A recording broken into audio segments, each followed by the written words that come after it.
Welcome to the Social Media Podcast. My name is Jay Cranda, and I'm with my co-host here, Niels Smith. Hey, Niels.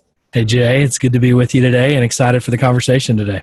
Yeah, so what we're going to talk about, and this is actually a real serious conversation because we had recently the tragedy in Virginia, the shooting of the two individuals on live TV, and it was such a tragic situation. But there was this bubbling up, this undertone kind of conversation that happened with AutoPlay. And if you're not familiar with AutoPlay, AutoPlay is when you land on a website or a page and something autoplays, the video goes. And a lot of churches use it for their church online kind of platform and interaction, media social, so forth. There's a lot of pros to it.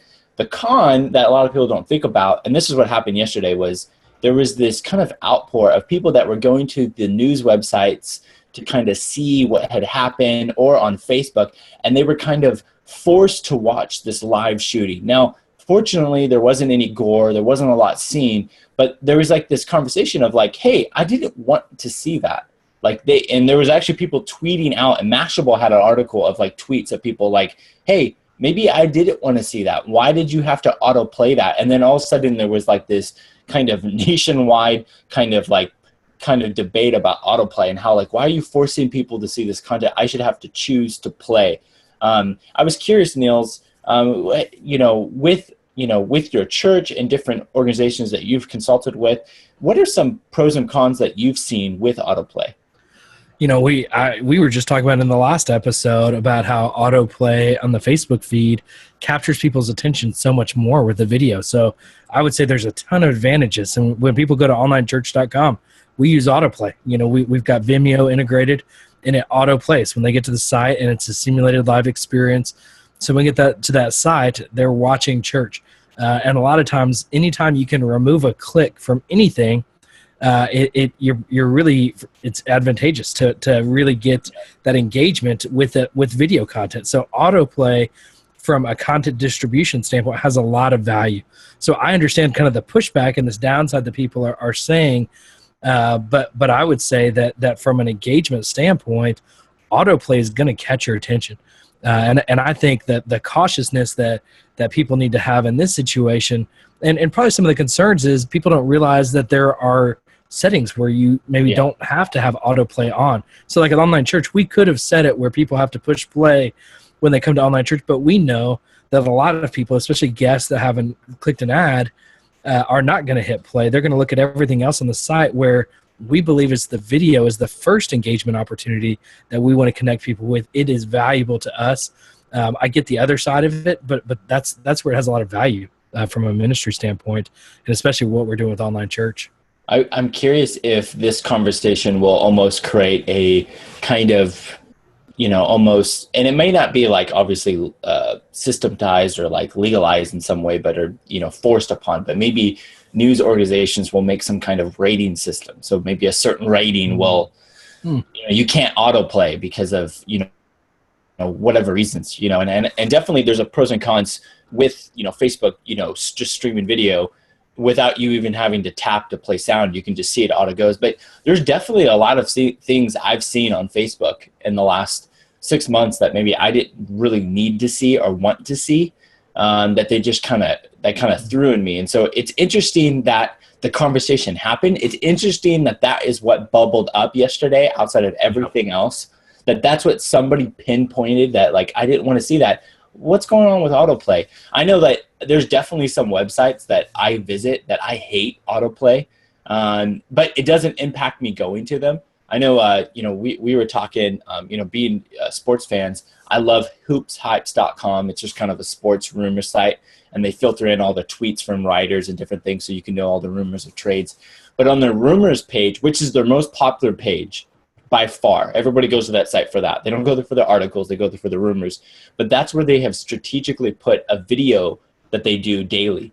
And it auto plays every time I load the site. So if I'm on my mobile phone and I load it up, it literally goes, I go to the rumor site, and then it goes like, landscape to the video. And I hate it. It's a bad user experience. But what they're trying to do is that they have this huge, traffic of because they've got this great filter of rumors, but they're trying to also get subscribers on their video. So I know what they're trying to do, but for me as a user, I just get ticked off. Like I don't even want to deal with it. So I see pros and cons. We don't use autoplay during the week on our online experience. Okay. I think so they have to push play when they go to your online experience. Interesting. Yeah. I think the only time where they don't have to push play is that if they land prior to a live experience, it will autoplay.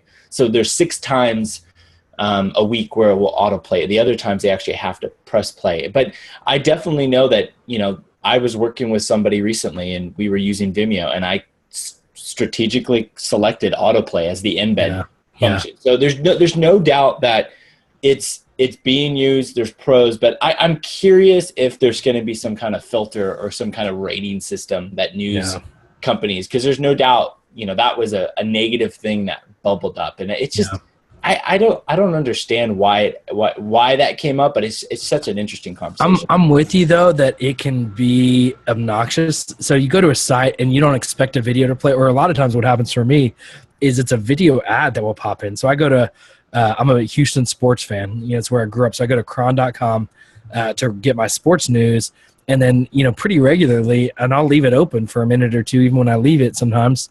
Then a video ad will start playing, and then that audio kind of takes over my computer. I like Facebook's autoplay where it's the video without the audio, where I can kind of get a preview of it. The annoying kind of pop-in video audio ads are really obnoxious. But what you and I both know is because that audio came in and it disrupted me, it got my attention. So if it was an ad that there was a little bit in it that I was going to be somewhat engaged in, I at least heard it, and it got my attention. If it was a little banner ad to the side, I wouldn't have even noticed it. So I think it's almost a similar conversation as pop-ups. So pop-ups are like, most people would say pop-ups are from the devil, but if you're trying to get somebody's email address, pop-ups are very effective. Oh my gosh. So nobody's like, oh, I love pop-ups. I love it when I'm on a website with pop-ups. But as a marketer, we know pop-ups work. Michael Hyatt, is a guy I follow tremendously, and he was one of those guys that was like, I hate to admit it, I was anti-pop-ups forever, but once I added a pop-up to my site, my email list grew like 5 times as fast than when I had a little banner ad asking for people's email addresses. What are your thoughts on kind of that disruptive marketing? It does work. It does work regardless of what people say. I mean, every large influencer that I follow or engage with, if I sit on their site long enough, I'm going to get a pop-up, and I know why they built that list. I was just on I've been listening to Tim Ferriss, the 4-Hour Workweek podcast, the last couple of weeks, just listening to different things. He's an interesting guy, but it's just kind of odd. But regardless, I was on his site, and a pop-up came up, and it was like, it's so funny. I did the exact same thing where I was like on his site, and I was listening to his podcast with his embed. By the way, he uses the same hosting provider, Libsyn, that we use. There we go. So made me feel a little bit. I know, a little plug for Libsyn. Shout out, give us a little credit for a couple months. And I popped off the site and I was working, and then all of a sudden I went back and there was a pop-up. So I definitely think we need to be wise. We try not to use the full pop-up on our church site. We actually use the drop down on the header at the top. So I know you can do full pop-up, or you can do kind of like header beam, will come down. Yeah. I know that's kind of what we tend to use for our stuff. So it's not as disruptive. Mm-hmm. I do know that worked. Our email list did grow as a church when we used that.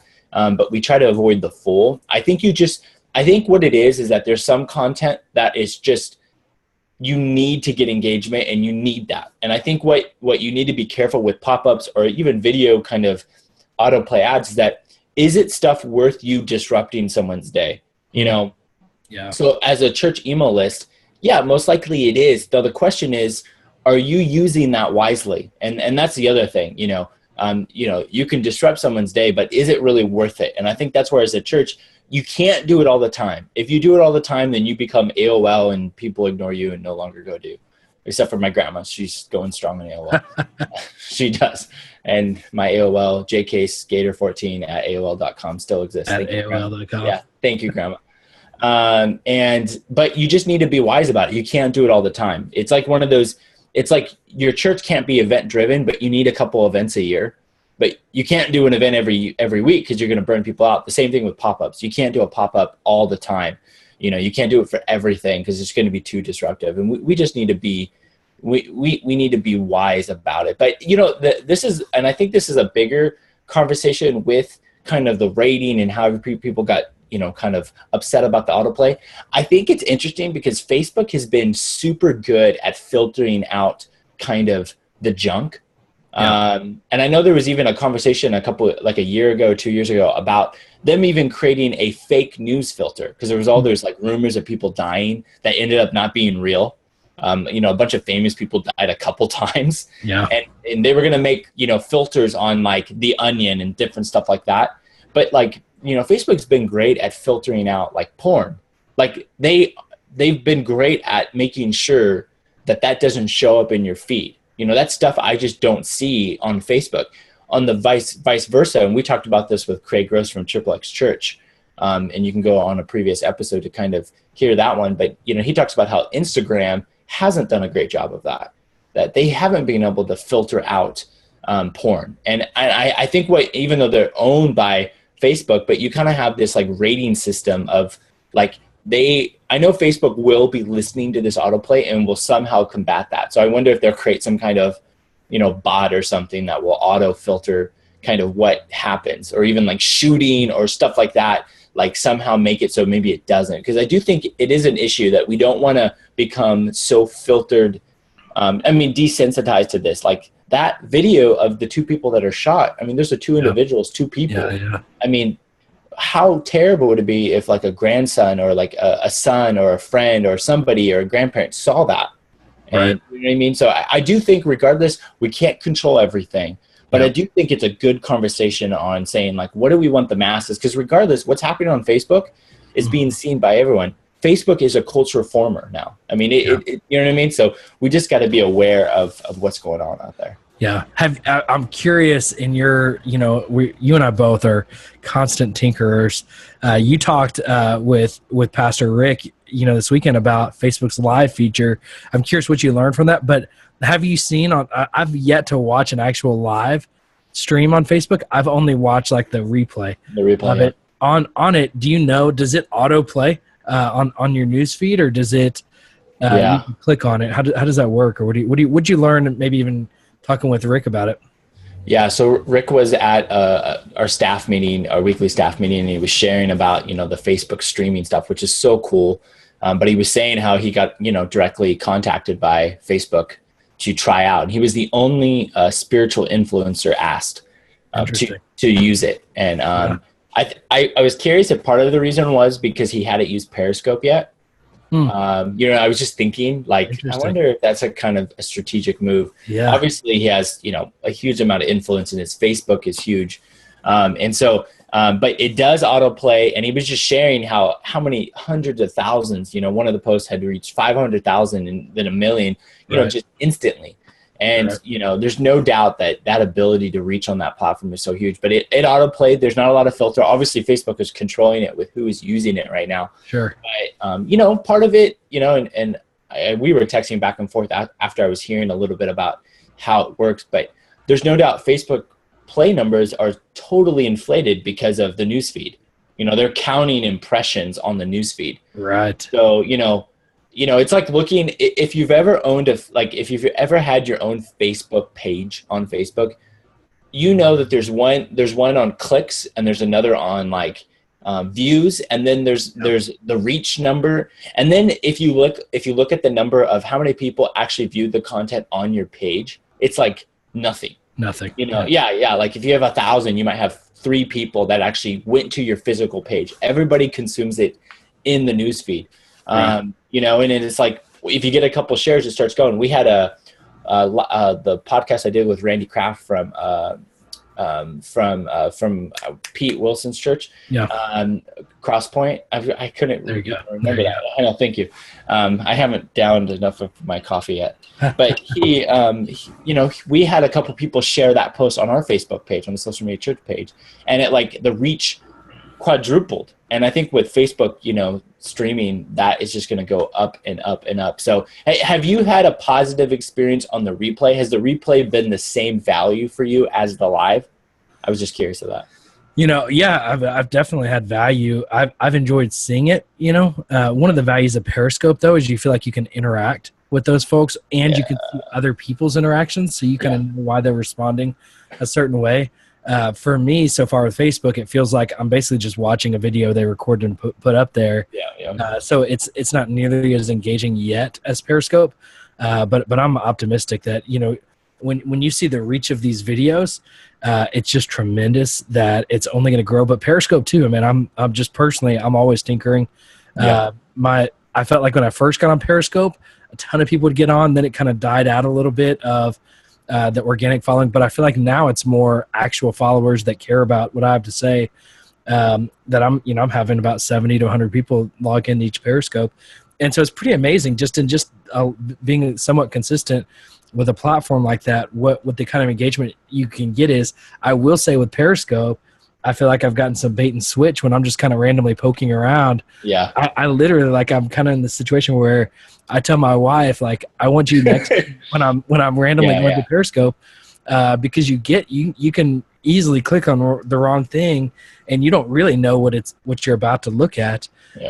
And so it's the world of social media, the world of the internet. I think we like things. So kind of circling back to our other conversation, I think we like things instant. I think things like autoplay are valuable for 99% of the content. There's going to be that other 1%. That was a unique situation of Virginia. It was a tragic, terrible situation. I think we need filters that we can, pause autoplay on certain content that we put out there. Overall, I think it's a lot of value though. And I find a ton of value in it. It's even more valuable because I don't have to listen to it. I can just kind of take a peek at it, get a better idea. Any final thoughts from you as we wrap up this episode? Yeah, I wanted to ask you real quick, and I have something, but I was curious. What is what's one thing this past week that you've read or listened to that you would recommend that our listeners to check out? Maybe a podcast. We'll link it in the show. But what's one thing you've read or listened to this week that you would go, boom? For me, I'll start off. It is Dilbert, a blog on writing. Actually, it was in the Tim Ferriss podcast. They were recommending this they had this angel from angellist.com. They said this individual post changed the way that he writes. And Tim Ferriss reads it. And the one guy even says, I keep it open every time I write. And I went and I found this post and I read it, and it definitely made me want to rewrite everything I've ever written. And so we'll put that, it's like the Dilbert blog or something. We'll put that in the show notes, but that's something I read this past week that was kind of like, oh man, this is so well written, and this wants to make me a better writer. What's yours? That's awesome. So for me, it was actually a sponsored ad on Facebook from Gary Vaynerchuk. The flashiness of the video caught me because it wasn't just Gary V talking initially, and it was an autoplay ad, and it was him talking about basically that nobody actually builds passive income. So there's kind of this entrepreneurial idea: build passive income. Make money while you sleep, or make money while you're at the beach. And I get it. I believe that there is some passive income, but he's like, quit dreaming of sitting at a beach and just work hard.